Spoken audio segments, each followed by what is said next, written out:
Sudarlun, tim sepak bola Aceh meraih medali perak di Stadion Mandala Jayapura, Papua, Kamis 14 Oktober 2021. Di pertandingan final, Aceh kalah dari tuan rumah Papua dengan skor 0-2. Medali perak ini mengulang prestasi PON 1993. Saat itu Aceh kembali kalah dari Papua dengan skor 3-6. Menurut pelatih sepak bola Aceh Fakhri Husaini, raihan ini patut disyukuri. Soal target, mereka berhasil mencapainya. Hanya saja target mereka sedikit meleset karena gagal merebut medali emas.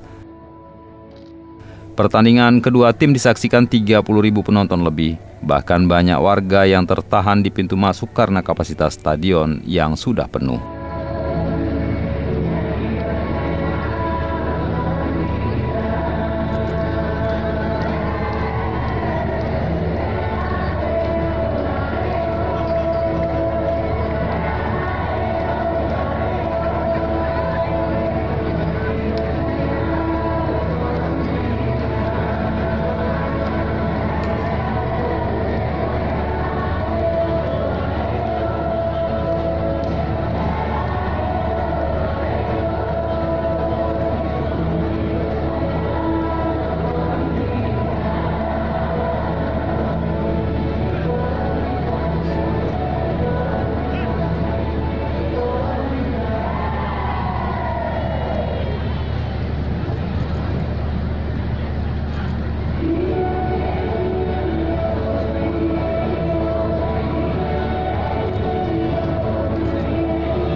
Dari Jayapura, Imran Tayyib, Serambion TV.